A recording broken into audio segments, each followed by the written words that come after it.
Hello, everyone. Welcome to another episode of Prime and Load. I'm here with Alex and Lee, but we've also got a guest with us. Today's episode is going to look at warfare outside of military Europe. So we did the introduction over 2 episodes, and that was essentially a lot of white faces, and there's a whole big rest of the world going on doing interesting military things as well. And we thought it was only fair to complete the introductory series by taking a look at that. The expert that we've got on to speak to us today is Josh Provan. Josh is an author and a YouTuber. If you find his channel Adventures in Historyland, he's written on warfare in Japan, in India. He's also an expert on the Spanish contribution to the American War of Independence, so we're certainly going to be hearing some more from him on that topic as this podcast progresses. But as I say, we've asked him on for today's episode to give an overview of the non-European experience of warfare in the 18th century. So Josh, welcome. Thank you very much, Andrew, Alex, Lee. Nice to see you all again, see you for the first time. Pleasure to be here. I thought we'd start with perhaps the biggie, or what a lot of people might think of as the biggie in terms of non-European warfare, which, as I say, is something I've already mentioned. You've written on warfare in India. Now, obviously, we haven't got time for a deep dive into all the campaigns, but again, that could be future episodes if people enjoy this one. But could you perhaps give us an overview of the main players and the nature of warfare on the subcontinent? I can do my best, as you say. It is quite challenging to ponder how exactly to encapsulate that. But in another way, a lot is interlinked. So I'll do my best. So from an Indian perspective, a lot is down to the opposition to the invasions of the Persians under Nadir Shah and the Afghans under Ahmad Shah between 1739 and 1788, which outlines the effectual downfall of the Mughal Empire and then its use as a hostage or prop of by the Persians and Afghans, Marathas, and then the British. This destabilization of what has been the most powerful political entity in South Asia is, in a way, actually triggered by the downfall of the Safavid Empire in Persia. And so a domino effect flows eastwards from the fall of Isfahan in 1722, basically. So this fall of the Mughal Empire, the proper fall of the Mughal Empire, creates this galaxy of states across India that had once been tributaries or part of the organization of the Mughal Empire. And with that in mind, with that idea of this power vacuum sucking in a lot of these little new and old states, you have major players, and they are principally people like Nadir Shah of Persia, probably one of the greatest military minds of the century. He sacks Delhi and formally recrowns the Mughal emperor as his vassal. Then there's one of Nadir Shah's generals who attempts to assume control over the eastern side of his empire. And his multiple invasions of India lead him into conflict with the Mughals and the Marathas. And this, of course, is Ahmad Shah Durrani. Then you have the Durrani efforts to secure not only their own kingdom in Afghanistan, but the Punjab. And of course, when you're talking about the Punjab, you look at the rise of the Sikh states, which in this case comes about with the rise of the Dal Khalsa, which is a confederation of 11 Sikh states, or as they were called, the Missals, who struggled for independence from multiple invading armies during this period, between 1753 and 1783. And their leader at this time, because they unified into this Dal Khalsa, was a chap by the name of Jasa Singh Ahluwalia. And he he did a very good job of keeping things together and creating the platform for later Sikh expansion under Ranjit Singh, which is beyond the purview of this podcast, but, look him up by all means. Then you have the Marathas. And they would actually use the Sikhs as allies. Because the Punjab was this sort of rough and ready, rebellious little pocket of very good fighters, they tended to rent themselves out to a lot of other powers, which is another factor of warfare in South Asia at this time. And the Marathas would often use the Sikhs as pretty good cavalry, irregular cavalry, in their fighting, also against the Afghans and Persians and people like that.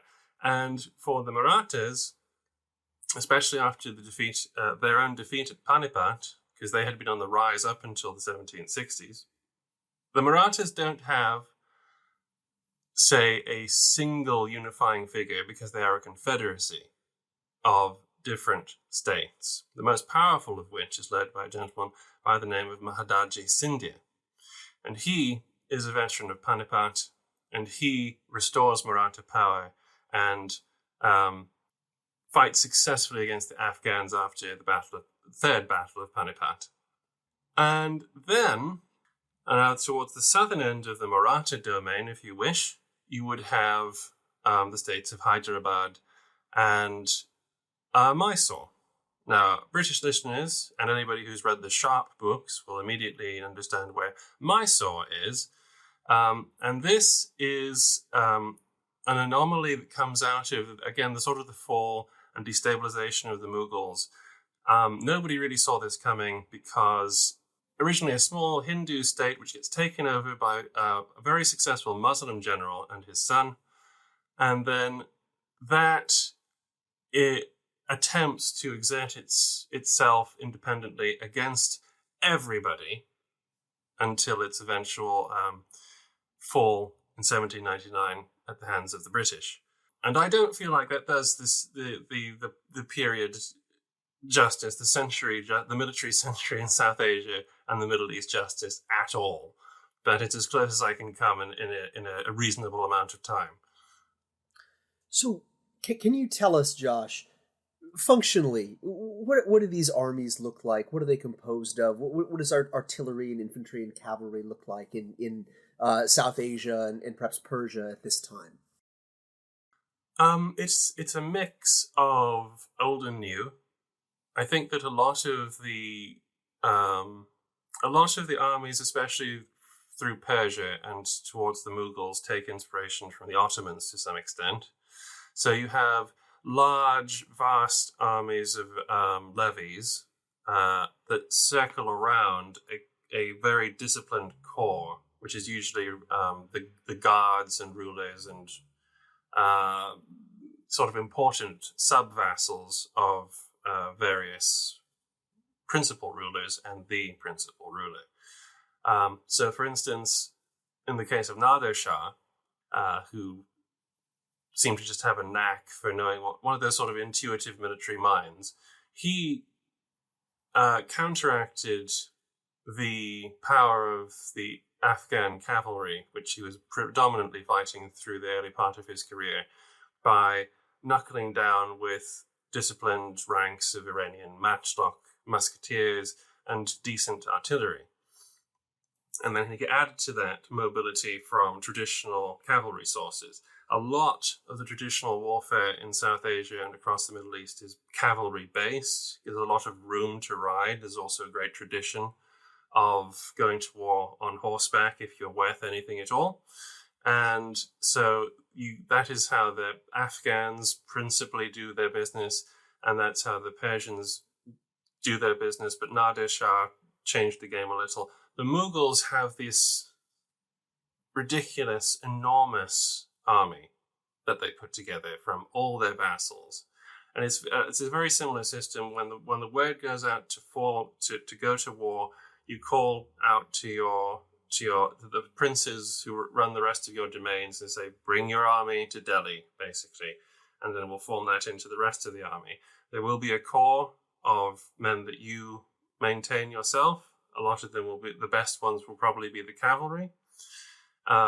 You're also probably going to be in charge of the majority of the artillery, because nobody wants to have random people have the ability to batter down your walls.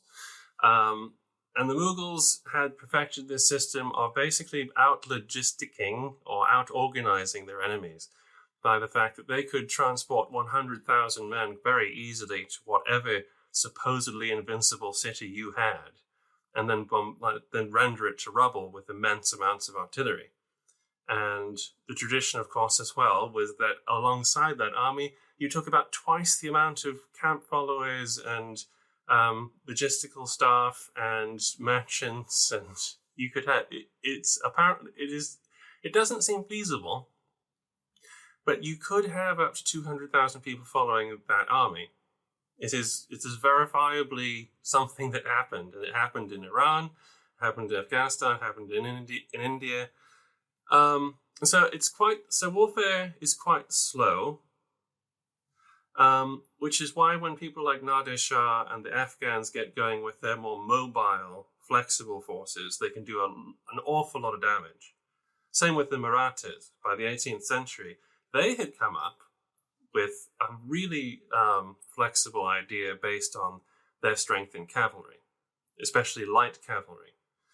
They had multiple tiers of horsemen that they could recruit. First of all, there's your bodyguard guys. Then there's the professional guys who don't really work for you, but they kind of work for you, and they come every season to go to war. And then you have the pindaris, who are the professional freebooters, who hang around under warlords, and they listen out for whoever's going to war, and then whoever's going to war hires them, and then they get to keep a percentage of the loot. It's literally what they're there for. They don't even usually go into combat. They're the perfect irregulars. They're like a version of Cossacks, basically. And it's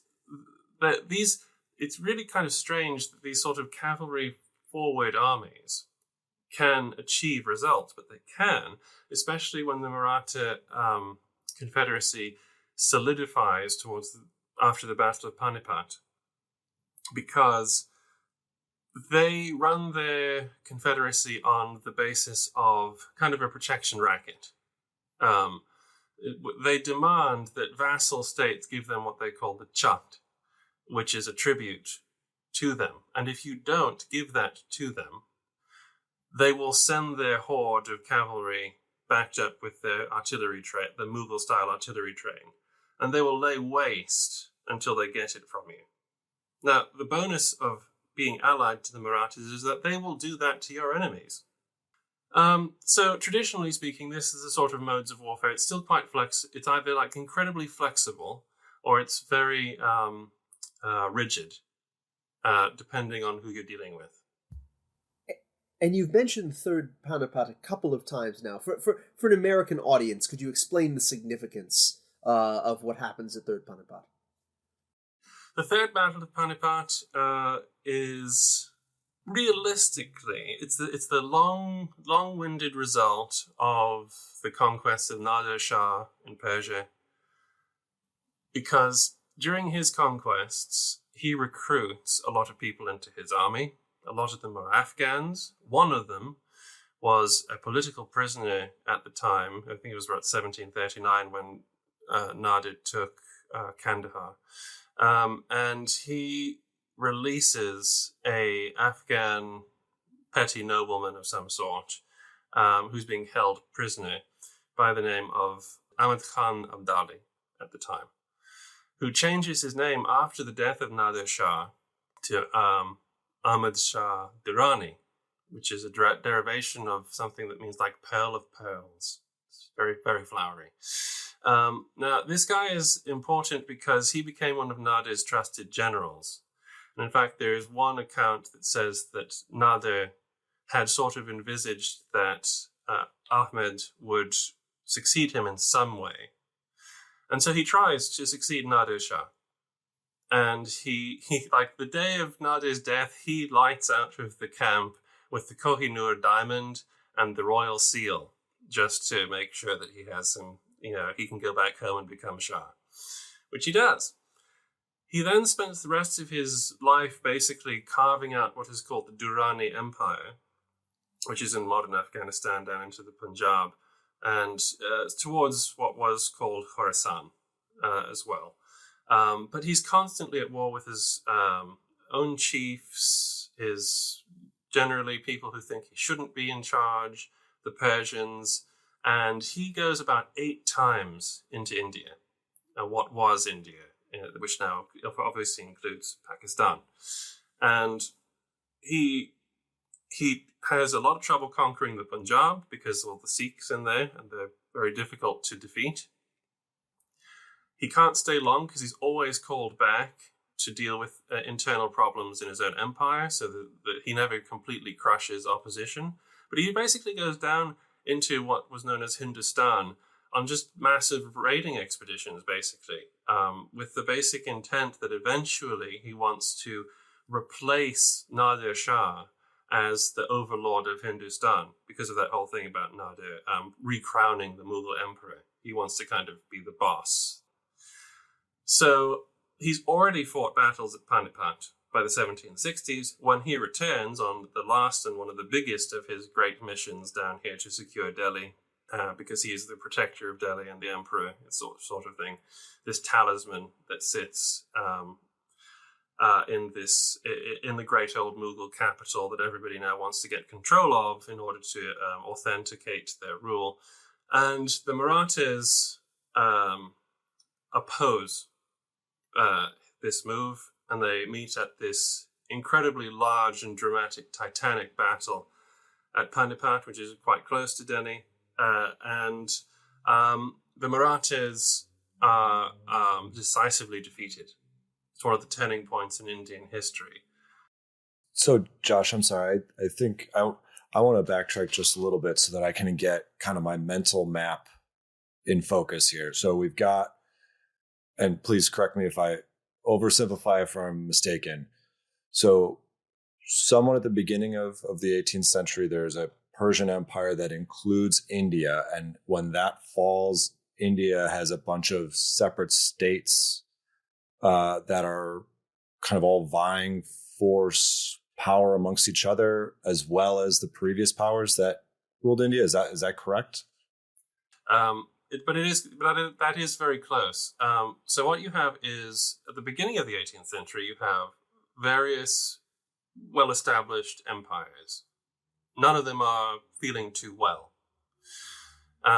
In Persia, you have the Safavids, and they are in opposition to the Ottoman Turks and various kingdoms in Afghanistan. Then, to the southeast, across the Himalayas, you have the Mughals, who run what was then called Hindustan. And the meeting of Persia and Hindustan traditionally happens around the Hindu Kush, the great range of mountains which separate the Punjab from the central Asian plain. You had a decline of Mughal power through the 17th century after the death of Aurangzeb, and then you also have the absolute fall by hostile power of the Safavid dynasty in 1722. These two things are connected to each other because the power struggle to restore Persian power in Persia after the Safavids falls to Nadir Shah, who is a petty warlord from Khorasan in the northern part of Iran. He's the son of a sheep herder, and he restores Persian power to the extent that he goes and in the 1730s defeats the Mughals and takes power as overlord of almost a global Islamic empire. That's his goal. He was going to go north to secure Afghanistan, and then he was going to go west and take out the Ottomans. That was his plan. But he was assassinated. And then from that, you get the Durranis, and then you have the continual suppression of Mughal power, to which extent it no longer has any power except as a prop for other kingdoms, many of whom exist now in India having split up out of the old Mughal Empire from their old rulers who have titles like Nizam, Nawab, and other things like that, and Nizam. And that's the situation you're dealing with. Awesome. Thank you. That's much clearer. Without any reference, it's hard to keep a lot of this kind of straight, right? Oh, for sure.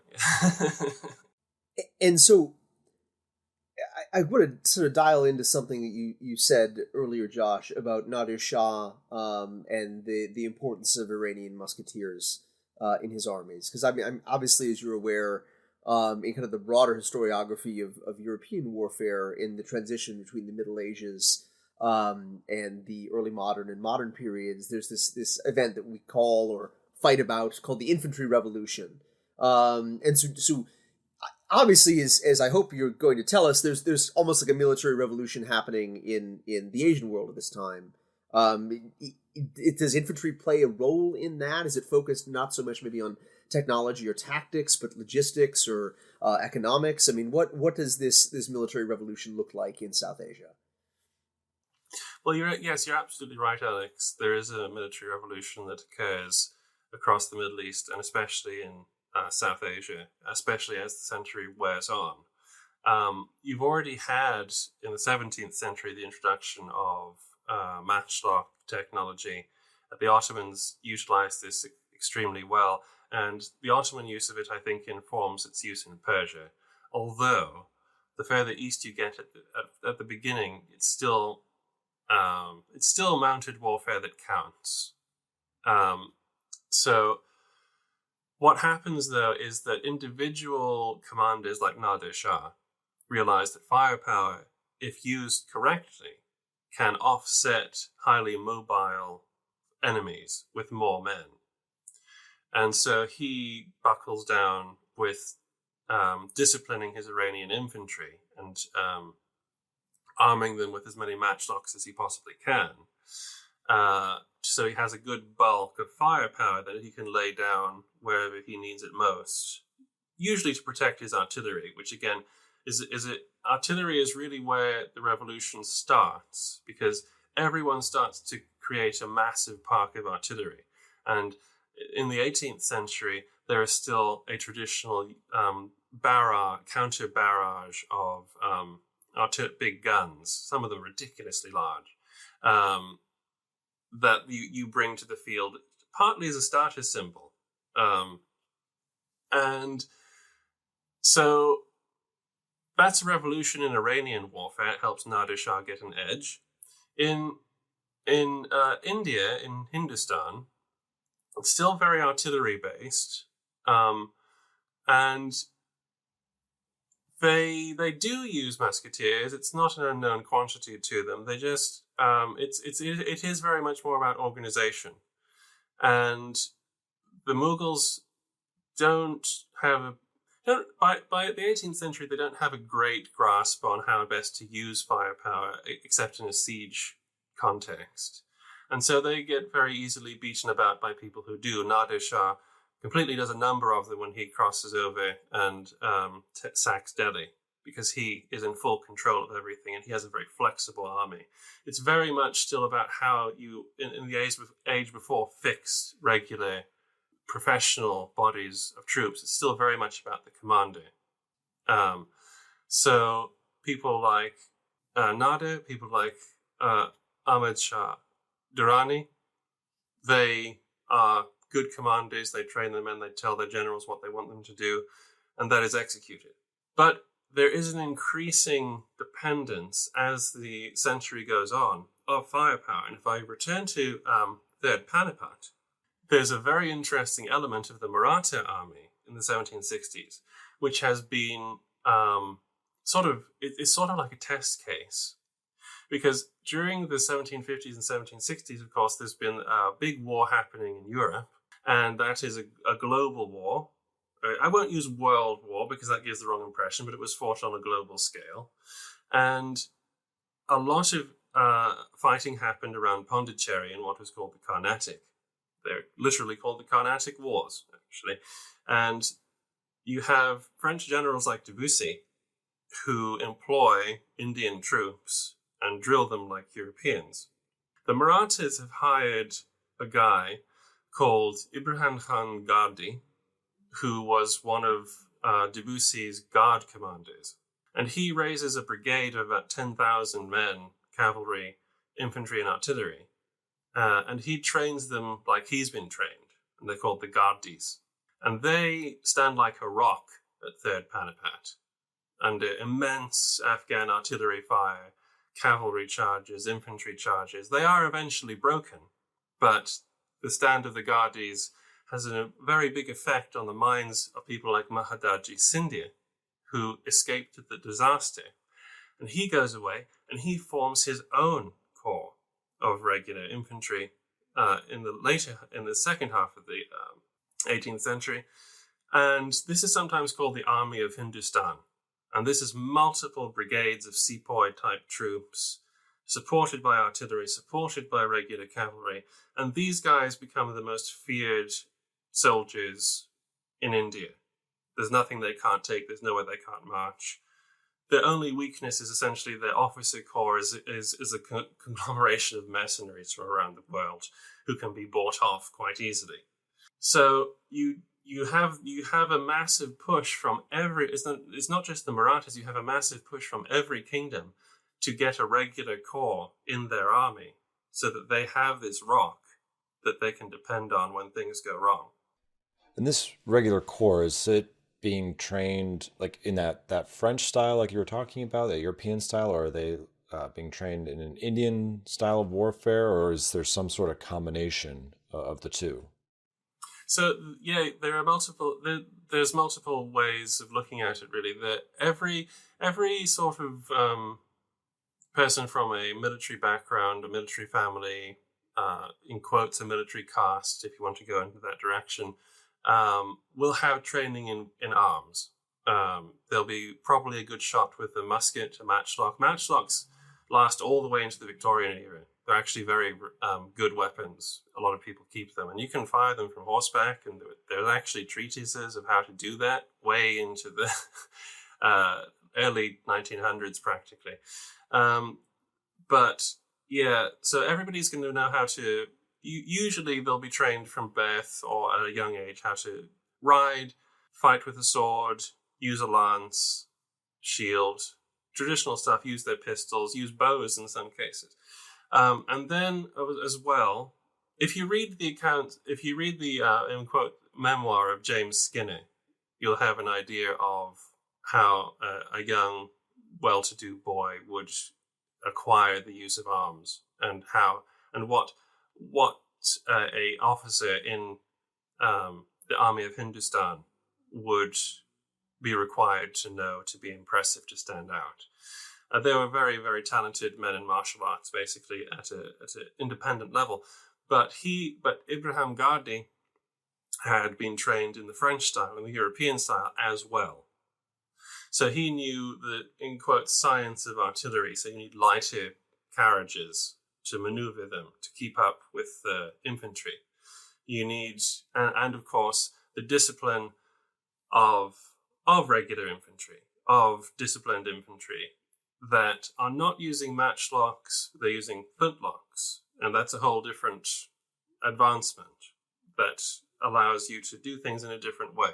So yeah, it's a bit of both. They already have a martial training. They don't dispense with that, because it is true that cavalry and traditional modes of warfare still are very potent in the 18th century, but the great dependence then goes to those who have learned the European style, because Europeans are acknowledged as masters of musketry and disciplining troops. Do you almost get a fusion, Josh? I'm just thinking of the European, the British Army, the East India Company Army. They has the corps of regulars because it's got a European backbone, and then they train Indian troops in the same style, but they also, I think I'm right in saying, sort of pick up locally regular cavalry and a lot more mounted troops than you might expect from a European army, in the same way that the Indian states are acquiring European trained regulars in inverted commas. Yes, I think that's a fair thing to say. And I don't think actually either, because we haven't talked about the East India Company Army or the Army of the Presidencies. It's unfair to exclude that army from the discussion of the Indian military revolution, if you want to put it in terms of Indian warfare. It is an Indian army. It's a creature of India. Its majority is made up of Indian soldiers. And it comes to surpass the army of Hindustan as the principal employer of men seeking military service in India, which is one of the most important things to its success. There is a battle over recruitment that occurs in the 1770s, 1780s about who can pull the best quality recruits, basically, and the East India Company eventually wins out, and they get a bigger army. But they also get quirks of fighting in India. First of all, you get very large baggage trains, which is just impossible to avoid. Even fast-moving British armies like Wellesley brings to the field are followed by an inevitable bazaar, as they called them, that is twice the size of the actual army itself. Because it's such a hostile environment to put a group of people the size of a small town in, you have to be incredibly careful about logistics, and to a level that is not as usual in European warfare, unless it's in a particularly sort of remote part of the continent, in terms of the constant need for massive convoys of grain to appear at the right time, otherwise people will start to starve. The constant need to seek water sources, especially if it's out of... And then, of course, you have the monsoon seasons where if you get caught in one of those, you can kind of just give up, as Cornwallis did outside of Seringapatam. I think it's during the second or third Mysore War, where the monsoon comes and he has to raise the siege. And so there are technicalities, but there are also differences, as you said, in terms of the makeup of the forces. Now, one of the big things in the 18th century in Europe and America is the emergence of the light infantry. This you don't particularly get in a formal sense in India, because they're looking towards linear, close order, disciplined infantry to make a difference.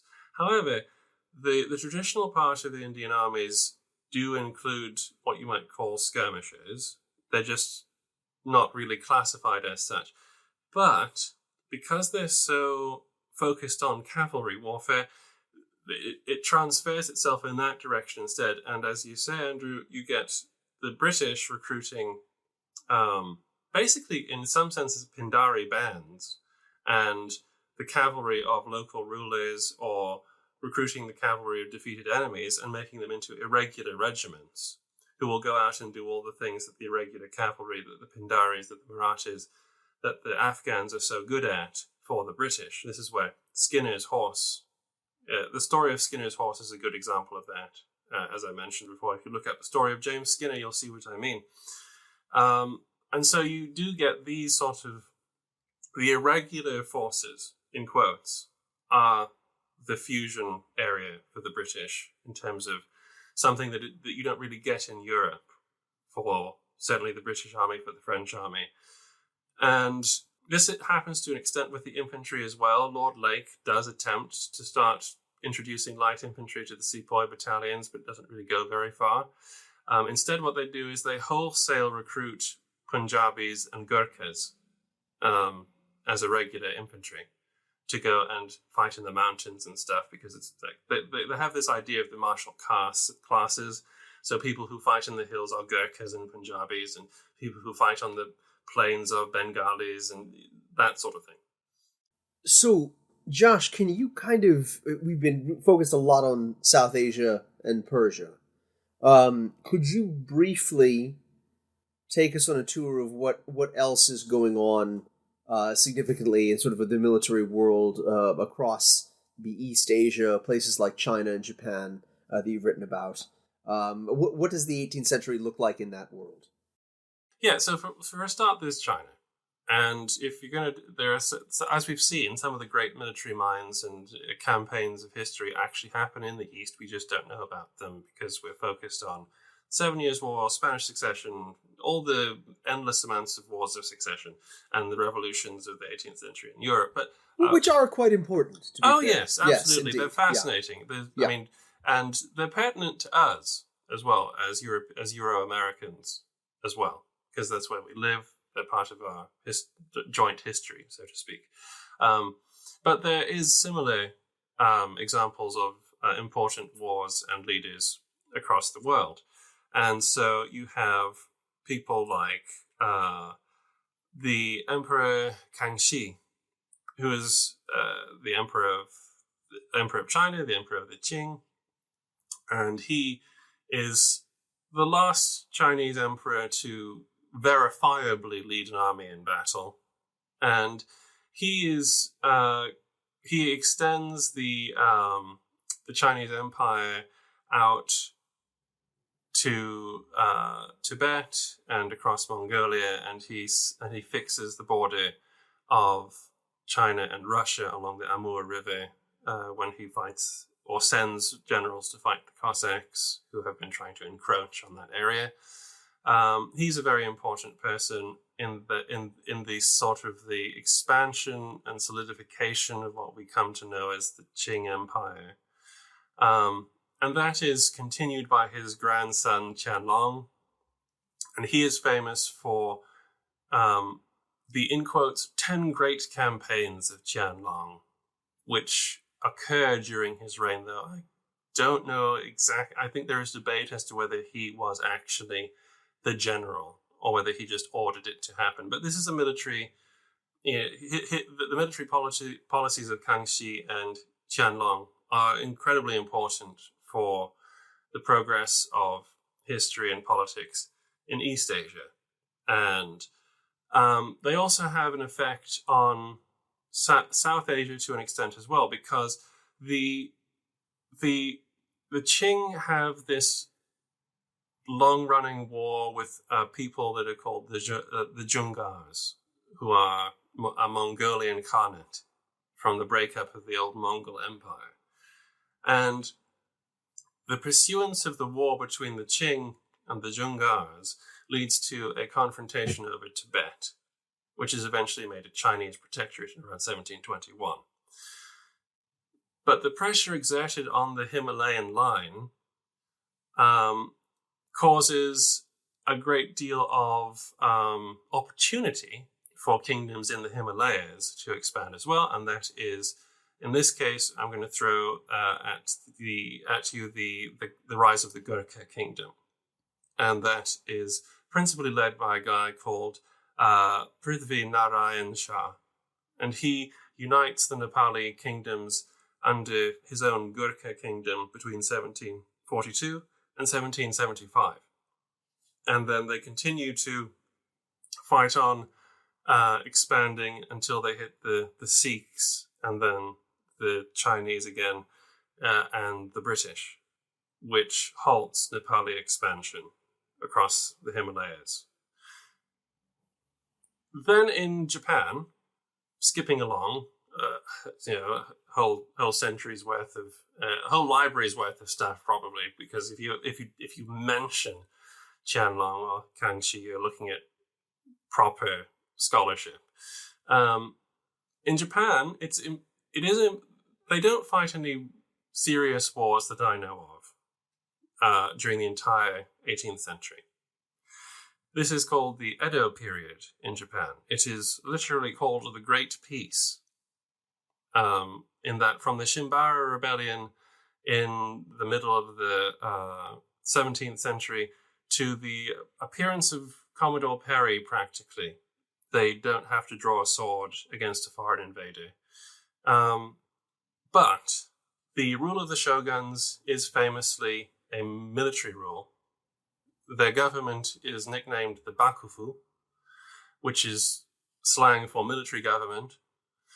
And that is therefore based on their ability to command the appearance of an army when they need it. And that is done through the system that is set up in Japan for ruling, that you have a series of daimyos, local lords, who have the control over the warrior class called the bushi, which we call the samurai, and the various classes of them. At the top you have the samurai, the guys with the swords. Below them you have ashigaru, who would be the traditional musketeers. So they have a large capability to put large amounts of men in the field, but they don't have the practical experience of big campaigns like they used to in the 16th century anymore.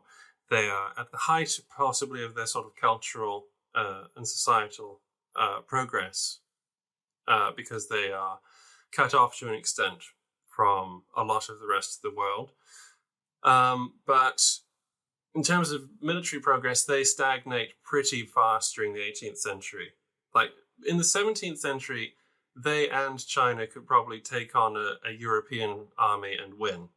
They'd have 50-50 chance of doing that. I think the Chinese could probably still do it, because I don't know if a European army would have the cavalry capability to stop the Manchu, the endless amounts of Manchu cavalry that they could throw at them, that sort of thing. But the Japanese, at this point, very quickly get outdated. So by the time in the 1800s, they start to realize we are in serious trouble here because we cannot defend Japan against the Europeans. So that's East Asia in a nutshell. I wish I could go into more detail, but yeah, absolutely. And I guess to your point about European armies and China, European armies in Japan, I'm very interested to hear about naval technology in South Asia, in East Asia, in Japan. Obviously, Europeans are showing up on boats, and as I recall, during the Shimabara Rebellion, the shogun asks for assistance in building almost like native Japanese galleons or sort of warships. That idea never becomes widespread, though it doesn't seem like. And so if, to some extent, in China, in South Asia, forces are roughly keeping pace with Europe for much of the 17th century and 18th century, why is the same not true in naval affairs? That is a fascinating question that I must admit I don't have a proper answer to, but it is absolutely the case. The fact is that there just isn't the same amount of technology put into ships, and specifically warships here, because a ship, if it's a merchant vessel, doesn't really particularly matter what it looks like or how well it performs, so long as it can get from from point A to point B. For the Japanese, there is a very firm rejection of outside influences that is not Chinese or from traditional sources. So there's the possibility of that, although the, in quotes, Dutch knowledge, Dutch learning is studied at Nagasaki. So they are aware, and they have been aware of European naval technology since the 17th century. But there's no push to try and recruit enough people to help them build ships more scientifically inclined to be able to travel vast distances and basically become floating artillery batteries. That doesn't occur to anybody particularly as necessary. You're also, with the Japanese, it is very curious because there are a series of islands, so you would think that there would be more interest in that. But if you're not doing massive international trade at the same time, it's then, again, not a priority. With the Chinese, they have a very long coast, and they do have a terrible problem with piracy, actually, towards the middle of the 19th, actually just through the entire period in the South China Sea. But they are fairly content with the level of technology that they have to deal with this problem. And indeed, the Chinese pirates as well are using traditional junk sort of vessels to do their work. So the Chinese have a slight leg up on that because junks are fairly reputable sailing craft and warships, and they come in various sizes. But of course, when you pit it against a ship of the line, it's not going to do you much good. And this is the great weakness of any sort of theoretical confrontation, is that the Chinese would have to defend the land. For instance, they could win on the land. I don't see a great way, except through incredible luck and artifice, how you could defeat a European naval squadron in 1755, say. Yeah, absolutely. I show my students every semester a picture of when we get to Columbus and the sort of the Atlantic Exchange, of the his ships are very, very small compared to Zheng He's junks. And by the 18th century, it almost feels like that imbalance in naval technology has kind of flipped the other way in to some degree. Not necessarily that junks aren't still quite large, but are not, ocean-going dedicated warships in the same way as first or second or third rate ship of the line. Yeah, that also goes in a way to in a way it occurs to me that there's a sort of a similarity in terms of purpose as well for ships. Building a purpose-built warship may not have necessarily been a priority. If you need a ship, you put soldiers on it, you arm it, and you send it to sea. It's a little bit the same, and certainly in China and places like that, where you don't have necessarily like generals whose job it is to be a soldier. You have administrators with military powers, that sort of thing. So there's possibly that mindset to it. So that's the Asian world, very, very broadly construed. Delightful. Thank you so much, Josh. Can you tell us a little bit about the role? Obviously, you've mentioned cannons as status symbols in South Asia. Can you tell us about the role of fortress warfare in Asia in this period? Just sort of one final point on Asia before we maybe go to some of the rest of the world. It's also quite important. Europeans show up and start building star fortresses, or sort of Tres Italiens style fortresses. Are those difficult for people in South Asia, people in China to besiege effectively?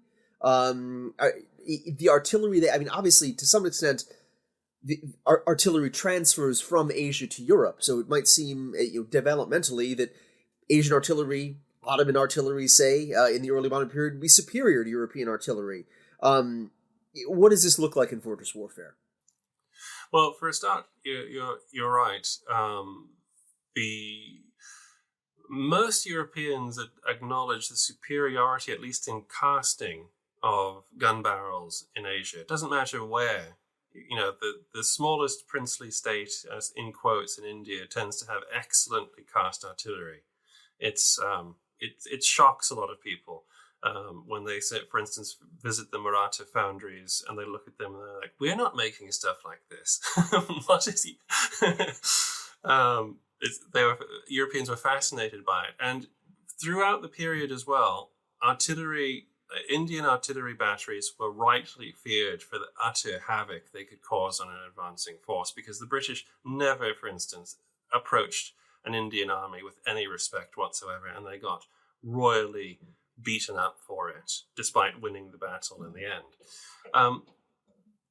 It's interesting, in terms of fortresses, that by the 18th century, you have, in South Asia, you have very, very strong citadels scattered across the various kingdoms.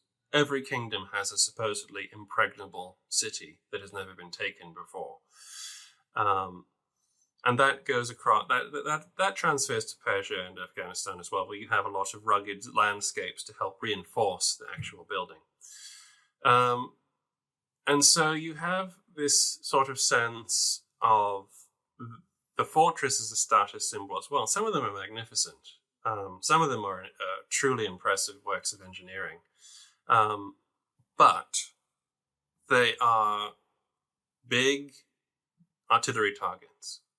They're big curtain walls and towers in concentric circles. They're quite medieval looking. Low profile is not a thing that the South Asians have really cottoned on to, despite having been shown it at Pondicherry and various British fortifications and places like that.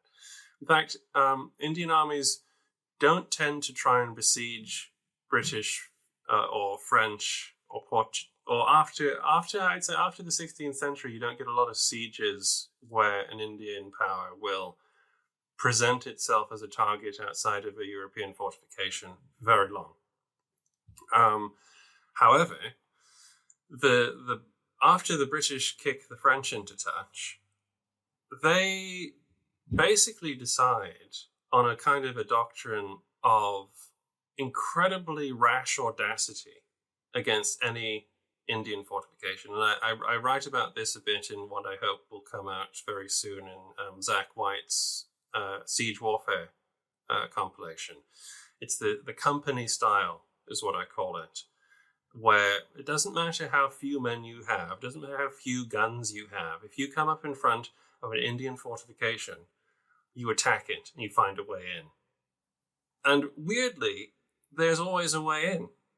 I don't understand how, but they keep pulling it off. And nobody in India could understand how either, because the British got this reputation as the greatest fortress breakers since the Mughals, because they could just show up in front of a place with a couple of 12 to 24 pounders and organize an assault that would carry the fortifications, and it freaked people out. And eventually the British started drinking their own Kool-Aid, and they started to sort of be insulted whenever an Indian prince would sort of hurry back to his fortifications after insulting them or something like that, or refusing to surrender upon the summons, because there is one guy who literally refers to the British as the siege lords, because they're just so good at getting into these places now. And that comes back to bite them a few times, such as the siege of Bharatpur, which is way out of the range of this podcast, unfortunately. But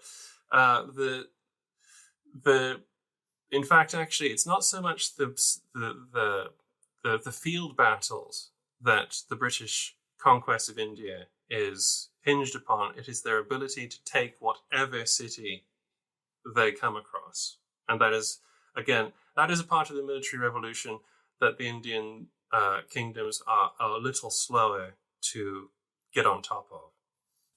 Incredible. Thank you so much, Josh. Could you briefly give us an overview of warfare in maybe North and South America in this time? Obviously, there are a number of Europeans living in North and South America, but what does it look like for indigenous peoples, Native Americans, First Nations? Are they adopting European styles of fighting? Are they sort of remaining within their traditional styles of fighting? What does this look like? Well, when we get to Native America, so to speak, we should have a whole episode on that itself, in a way, which would be a lot of fun to be part of. But so in as general a way as possible, Native Americans have done a really impressive fusion of really practical fusion of adopting European technology and then fitting it to their needs. This is incredibly impressive when you realize that before about 50 or something like that, on the East Coast, Native Americans fought in close order, in large groups with concentrated archery firepower and armor, things like that. When they started getting shot to pieces by muskets, they spread out. And then they get the muskets themselves, and they don't then form back up in clumps where they can be shot like the Europeans can. They stay spread, and they adapt, and they basically make war like hunting. And so what happens in North America is that warfare becomes incredibly dangerous if you don't have Native Americans on your side as a European. And a sort of a symbiotic relationship exists when it comes to warfare, in that Native Americans seek the protection of the rich European powers against their old enemies, and against other European powers who are enemies. And European powers seek the alliance of Native American powers because they're better at fighting in the terrain if they have to go long distances, and of course to fight enemy Native nations. It could be said, could probably be argued, that by the 1700s, Native warriors are possibly, more. They probably know more about what a musket can do in multiple situations and in multiple places of terrain, and make it effective than most European regulars. They are whenever you see during the Siege of Pensacola and things like that, you have, which is my current area of research, you have people like the Spanish King's Commissioner Francisco de Saavedra, who interviews some of the Muskogees who come to Governor de Galvez's camp. And they show him they put on displays for him and stuff like that. And he was absolutely amazed at what they could do with just an ordinary issue musket. Like they could shoot from any position and hit whatever they were aiming at. And this is in Florida, in humid, nasty conditions in the 18th century. There's no air conditioning there during the Siege of Pensacola. It's not a great place to be. And so that's the East Coast. And at this point as well, you're dealing with quite large concentrations and confederacies of native nations. So they can put a lot of men in the field. And as the Americans found out on the Wabash, that's not something you really want to play too much about, because you will be defeated if you don't take them seriously and you don't know how to conduct the operation to defeat them. What's interesting as well in this period, in the 18th century, is that the expansion of the populations and territories of the Europeans along the eastern seaboard displaces obviously a lot of nations, and they've moved west of the Alleghenies towards the Mississippi. That displaces whole ranges of a whole sort of network of nations in themselves who cross the Mississippi and move southwest. This puts them in direct collision with the horse nomads, the Ute Comanches, who are moving south towards the Spanish frontier and expanding across New Mexico, Arkansas, Kansas, and into Texas.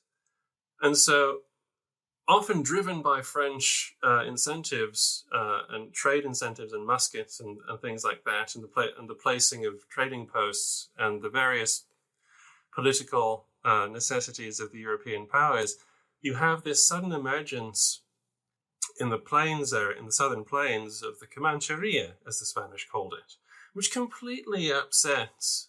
This didn't exist before the beginning of the 18th century, and nobody knew what to do with it because they were displacing whole nations that were moving down into Spanish territory. And at the same time, you had movement from the west of sort of the musket-armed people. And this actually puts the Spanish frontier under immense pressure because the Comanches basically overrun it until late on in the century, when basically a series of diseases halts their progress.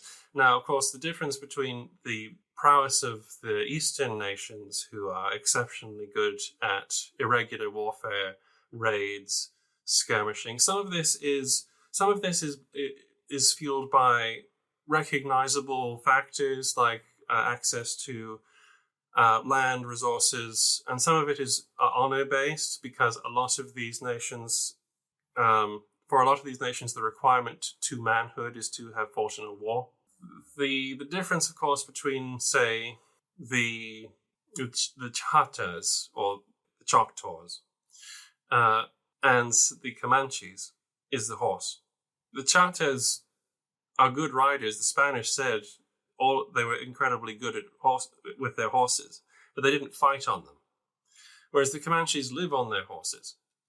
And so a deadlock basically occurs where better people with muskets, better people with horses, and the Comanches and youths didn't really bother with muskets very much, because they didn't need them.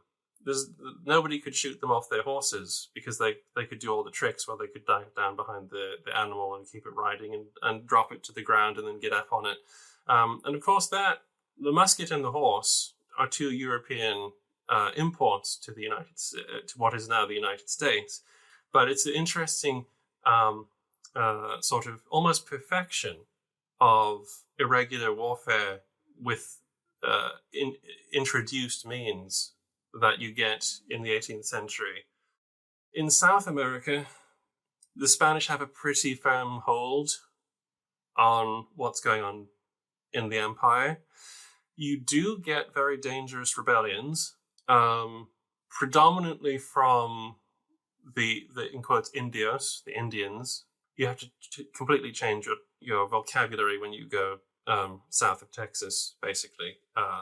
But the most dangerous one almost is in 1781 under Tupac Amaru, where he almost overruns Peru, which is basically Quechua revolt led by a man who his original name is a wonderful original name of I think his name is Jose Gabriel Condorcanqui, and he says he is Tupac Amaru II, descendant of the last Sapa Inca.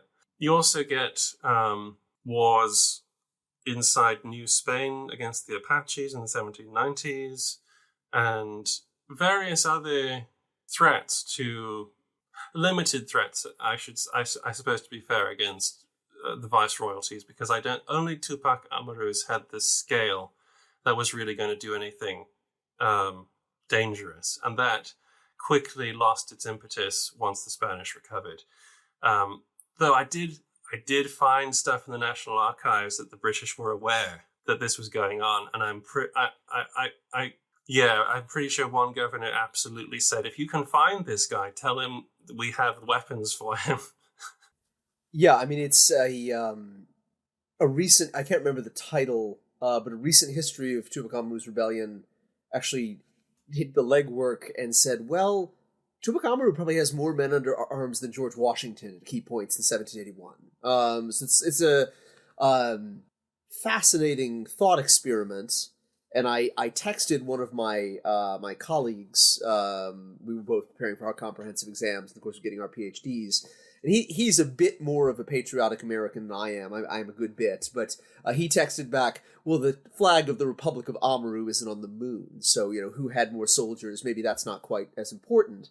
Which I enjoyed that comment a good bit. So I'm gonna push you a little bit, Josh, and I love your characterization.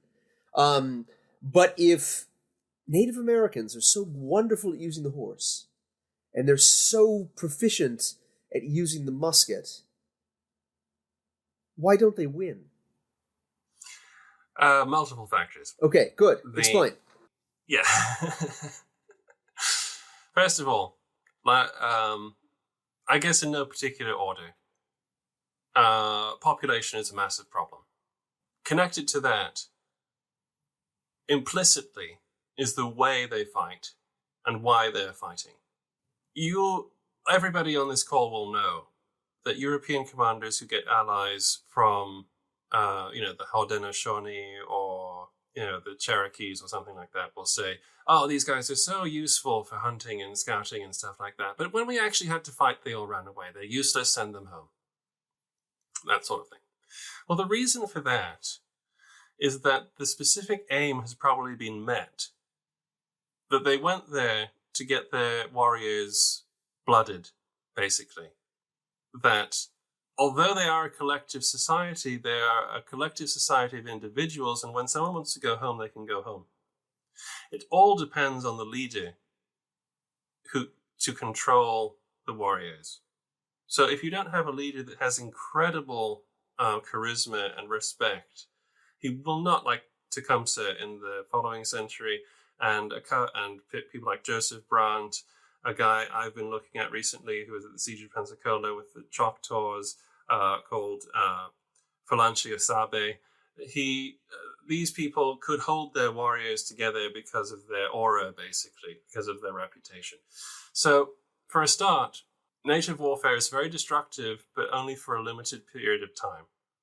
Whereas a European warfare, the casualties aren't necessarily a problem. They can fight for months, and they have the means to reduce and get to where you live. And they can, like in the Sullivan expedition during the American Revolution, you can deprive any nation, technically, of its means to fight because you've taken away its means of living. This happened to the Cherokees as well, very tragically, when the British incited them to join the cause, but they did it too early, and the Cherokees responded very vigorously, and then got abandoned because the British weren't ready to support them. So then you have as well tactical considerations that you can only kill so many of them.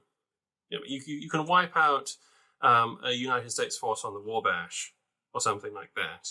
You inflict horrendous casualties on them. You can break a force on the Monongahela with a bunch of French allies and stuff like that. You can wipe out Villesur's expedition and things like that, but you cannot repeat it all the time.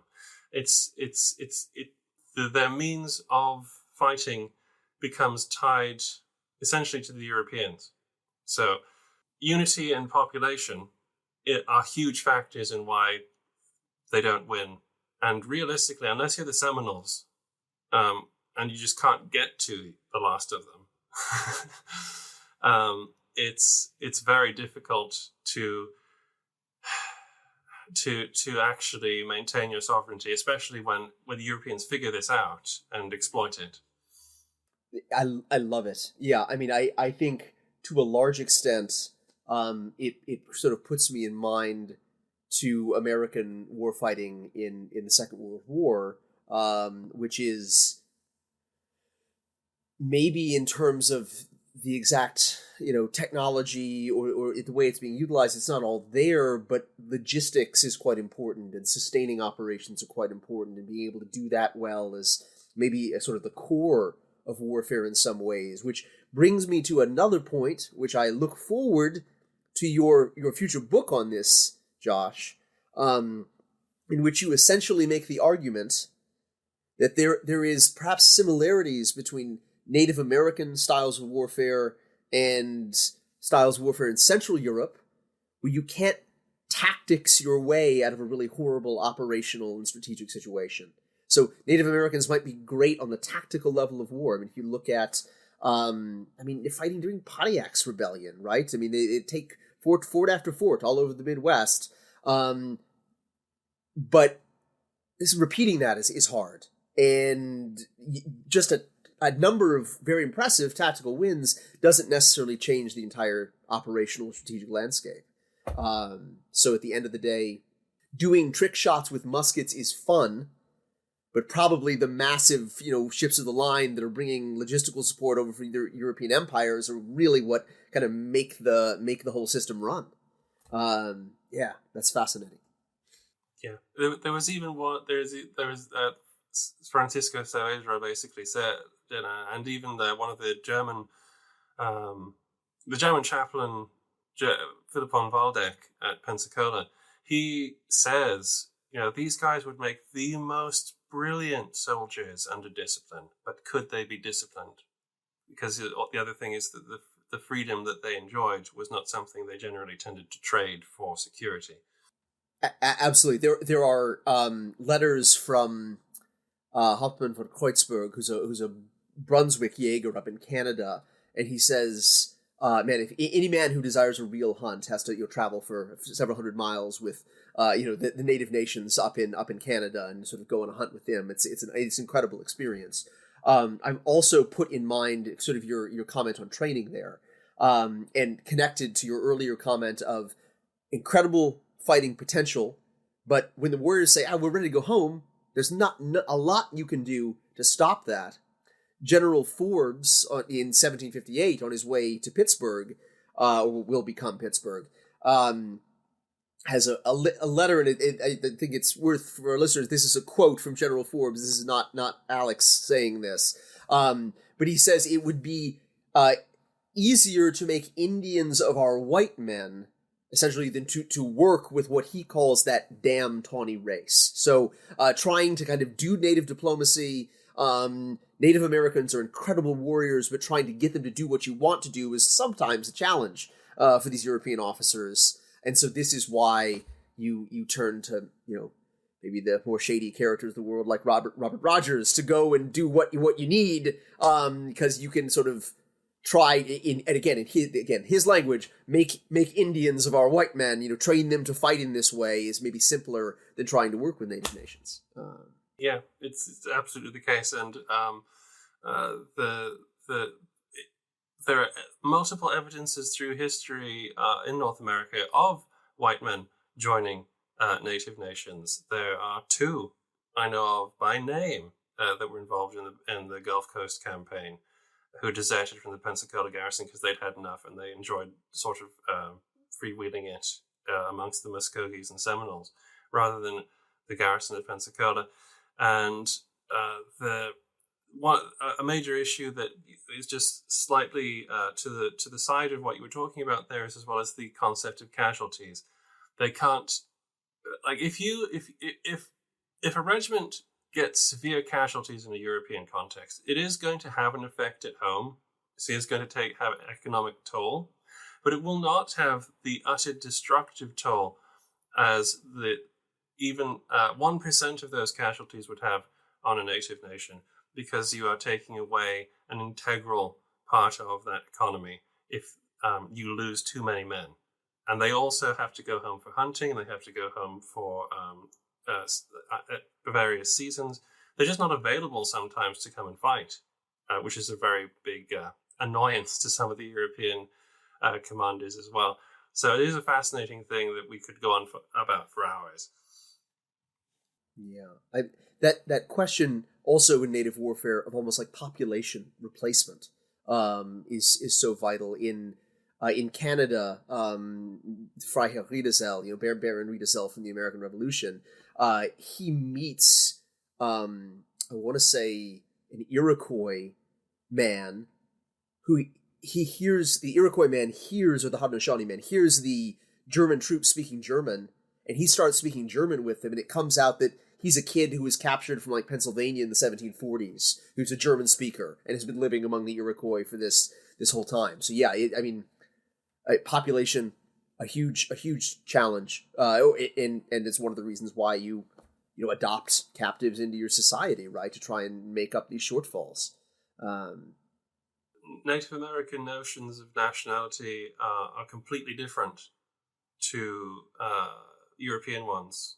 Whereas if they say you have become a member of their society, that you are a Mohawk or Onondaga, Cherokee,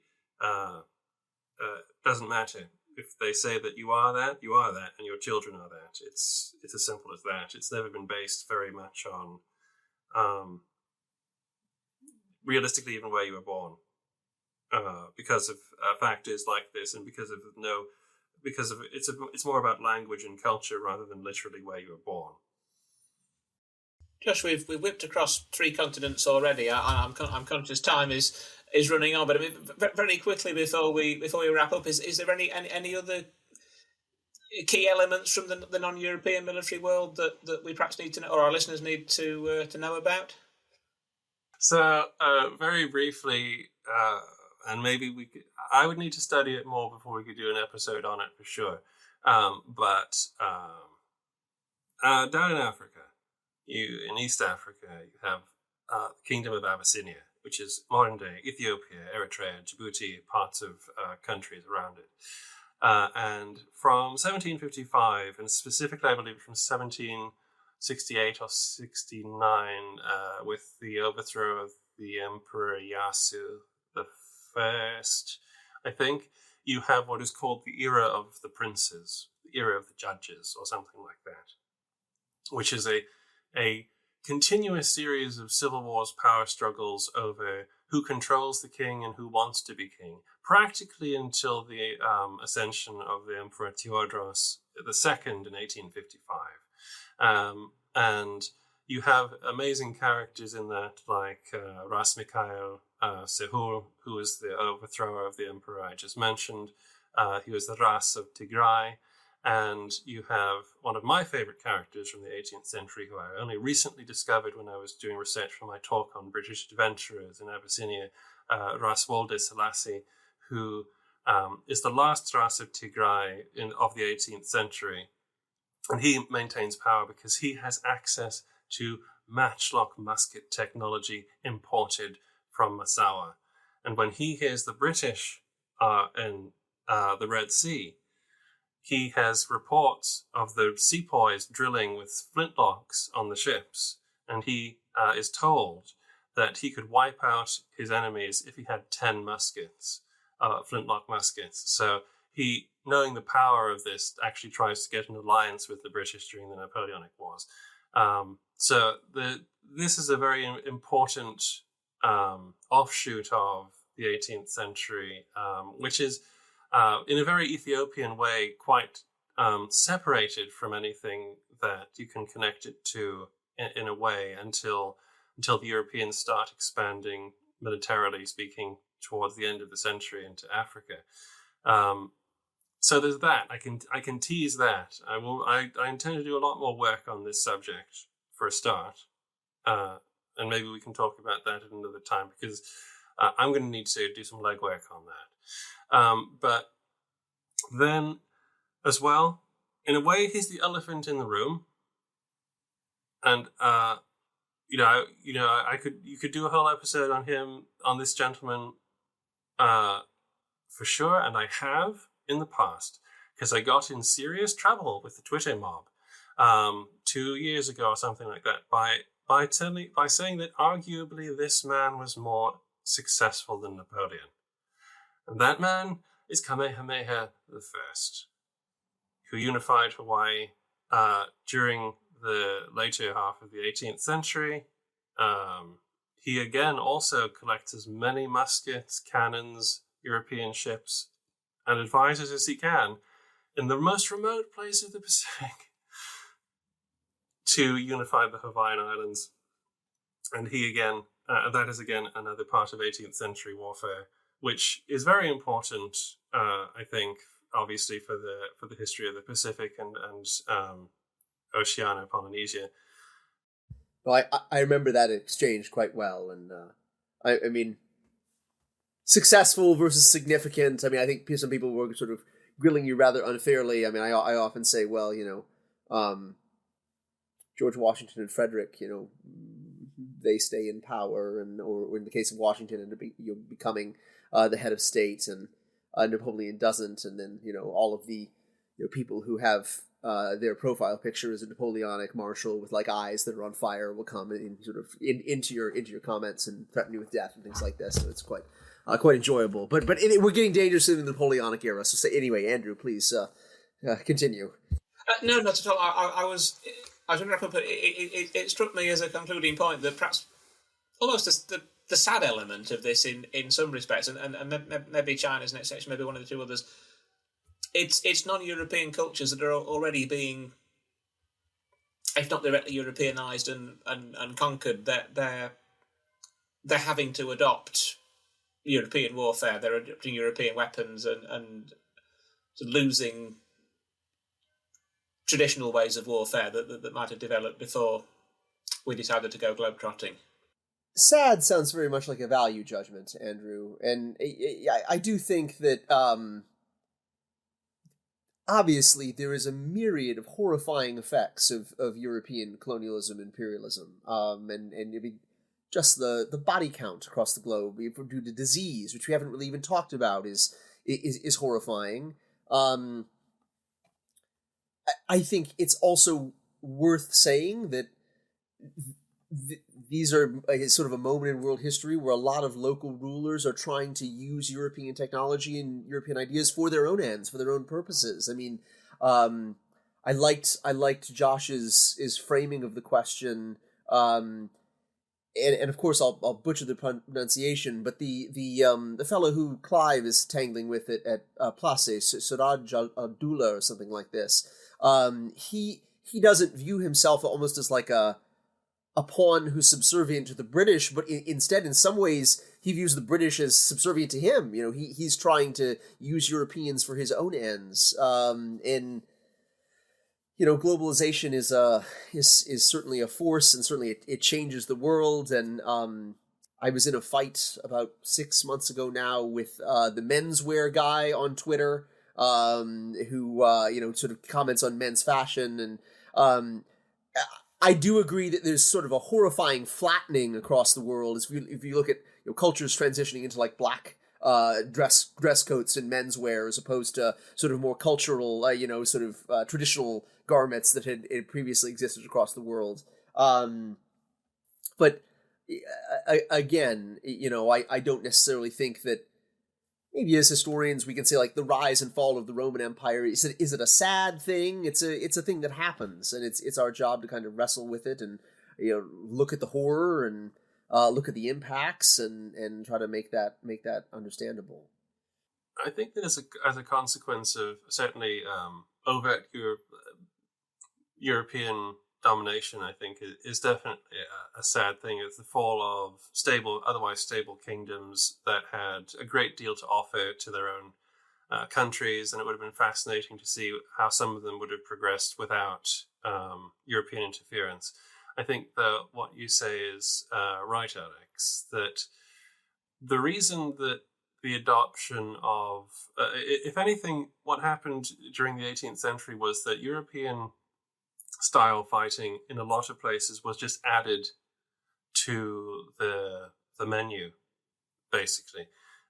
They saw that it was effective, brutally so, in some cases, and they wanted to give themselves an edge over their own enemies. And so it was a very logical thing, a very informed thing to do, a very conscious choice to try and add this as a way of fighting. Obviously, I mean, it doesn't work in all instances. I mean, the British found out when they invaded Nepal. We can't really pull this off the way we've been trained to, and in Sri Lanka as well, and multiple other places. Whereas, you know, Indian powers and Middle Eastern powers, I do think we're just sort of adding something to the toolkit rather than wanting to necessarily replace it. In the 18th century anyway, maybe by the 19th century you're properly getting massive reformers trying to wash away their own cultures in order to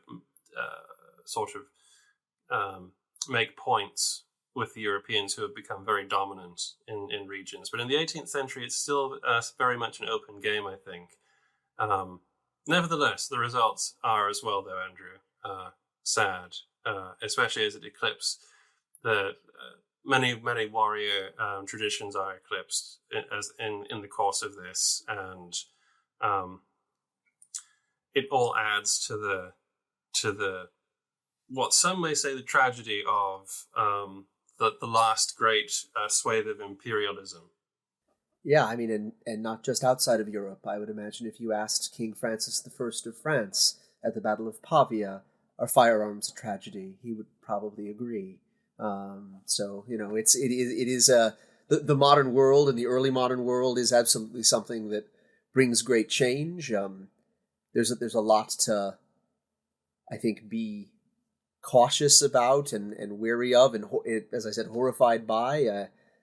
I don't necessarily think the scientific revolution is necessarily a horrible thing. You know, I mean, there's good and ills to modernity, and like it or not, it's where we're stuck now. So, it's an interesting thought. I feel there's too many people in the world, and I don't mean you when I say this, Andrew. It's just the thought that popped into my head as a sort of consequence of the thought of things being washed away, so to speak, and the inevitability of it to some extent. It struck me that there's a lot of people who truly believe that Middle Eastern or South Asian, Chinese, or Native American people had no sort of agency in their fall, sort of thing. Had no couldn't do any better or something like that. Well, the truth is that, as we've seen through this episode, is that certainly in India and Persia and things like that, the choices to adopt European practices, which they may not have even seen as particularly European, just as a scientific method of murdering each other, these were adopted for very calculated reasons. These things, and this is perhaps actually the truly sad thing, is that nobody minded. Nobody minded adopting massed musketry and artillery and disciplined formations to wipe away your enemies in a more efficient manner. This was wholeheartedly accepted as something that could be adopted with very little cost to yourself. And that perhaps is the saddest thing, that when it comes to warfare, we don't really mind what we're doing so long as it kills more guys than they kill of ours. Absolutely. I mean, I take Alex's point that perhaps when I said European, I should have said modern in terms of the weaponry and so. But I mean, the tragedy to some extent seems to me, the sadness to me as well, that it starts off with whoever saying, "Oh, well, if we train up some matchlock men, or we train up some European style infantry." And we go over to European warfare. These are ultimately the powers, and some of them put up incredible fights. But these are ultimately the powers that come the 19th century are trying to fight the Europeans in European warfare, and ultimately they lose. The Sikhs, who we spoke about, raise, as you well know, a phenomenally successful European style army that nevertheless is still defeated by a European army. This is true, and running out of time and rambling on, of course. But one of the things I had written down as a note was a note on how impressive the armies of the modern armies of the Marathas and the Sikhs were, because, as I mentioned before, the only weakness they had was that their traditions were not long enough to secure their officers to their posts, basically. So that when they could be bribed away, corruption was a thing that could absolutely happen. And so the army of Hindustan put up one hell of a fight at Asai and Laswari, to the extent that had they had better officers, they may have won. In the Sikh Wars, the pinnacle of sort of modernized Indian army took the field against the British army of the 1840s and 50s. And in several battles, again, they fought them to a standstill without proper leadership and familiar officers, many of whom had either been bribed away or deserted and stuff like that. So if they could do that, then they had mastered what they set out to do to an incredible degree. And I suppose I'm mentioning this at the end here just to counteract what many people have tried to tell me over the years, is that, it was so easy to conquer India. Why was it so easy to conquer India? Indians are bad at fighting or something like that. Or all these people that were conquered by the British apparently the British were just invincible. We were too technologically advanced and too superior and this and that. Really not the case at all. Thanks, Josh. I'm conscious that if even our guest is reminding us that we're overrunning, that it's probably time to wrap up. But thank you very much for that. A whistle-stop tour of most of the rest of the globe. You've probably covered more in one episode than the rest of us got through in two doing military Europe. So thank you very much for sharing your knowledge with us and with our listeners. Thanks, Josh. Thank you so much, guys. Can't wait to come back. That's it for this episode of Prime and Load. We hope you enjoyed it as much as we did. Don't forget to follow or subscribe so you never miss an episode. If you enjoyed today's show, please share it with a friend and leave us a review. It really helps and we'd love to hear your thoughts. This episode was hosted by Drs. Alexander Burns and Andrew Bamford, produced by Lee Gugino. Prime and Loud is a Historic Studios podcast.